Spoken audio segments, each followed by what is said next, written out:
एक बार एक व्यक्ति रात को अपने ऑफिस से घर लौट रहा था। उसे ऑफिस से घर लौटने में देर हो गई थी। घर आते ही उसने देखा कि उसका बेटा अभी तक सोया नहीं था, जो कि सिर्फ 5 वर्ष का था। अपने पिता को घर में देखकर वो बहुत खुश हो गया और उसने अपने पिता से पूछा कि आप 1 घंटे में कितने रुपए कमाते हो।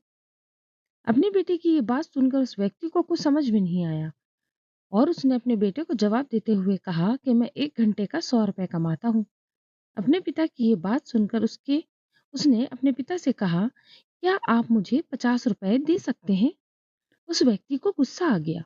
उसने सोचा कि उसका बेटा इसीलिए उससे पूछ रहा था कि वो 1 घंटे में कितने रुपए कमाता है। उसने चिल्लाते हुए अपने बेटे से कहा कि मैं तुम्हें 50 रुपए नहीं दूंगा। तुम मेरी मेहनत की कमाई को बेकार के खिलौनों में खर्चा करना चाहते हो। ये सुनकर उसका बेटा रोने लगा और अपने कमरे में चला गया। कुछ देर बाद जब उस व्यक्ति का गुस्सा शांत हुआ, तो उसने सोचा कि उसका बेटा कभी उससे ऐसे बात नहीं करता, कि पैसे भी नहीं मांगता, तो क्या पता उसे सच में पैसों की जरूरत हो। फिर वो उठकर अपने बेटे के कमरे में चला गया। उसने अपने बेटे से कहा कि मुझे माफ कर दो, मैं अपना दिन भर का गुस्सा तुम्हारे ऊपर निकाल दिया। फिर उसने अपने हाथ में 50 का नोट लिया और अपना हाथ अपने बेटे की ओर बढ़ा दिया।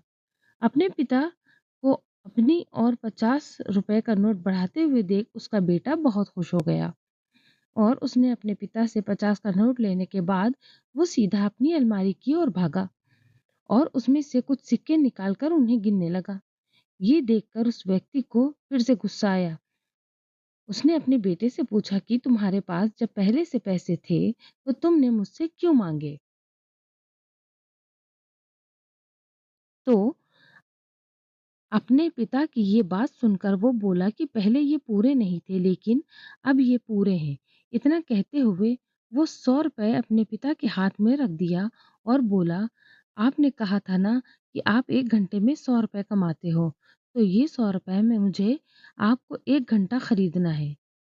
आप कल 1 घंटा पहले घर आ जाना। मुझे आपके साथ बैठकर खाना खाना है और आपके साथ समय बिताना है। तो इस कहानी से हमें ये शिक्षा मिलती है कि इस तेज रफ्तार की जिंदगी में हम उन लोगों के लिए समय नहीं निकाल पाते जो हमारे जीवन में सबसे ज्यादा महत्व रखते हैं। इसीलिए हमें ध्यान रखना होगा कि इस व्यस्त जिंदगी में भी हमें अपने माँ बाप, जीवन साथी, बच्चों और अन्य महत्वपूर्ण लोगों के लिए समय निकालना है, ताकि हमें एक दिन ये एहसास ना हो कि हमने छोटी-मोटी चीज़ें पाने के लिए बहुत कुछ बड़ा खो दिया।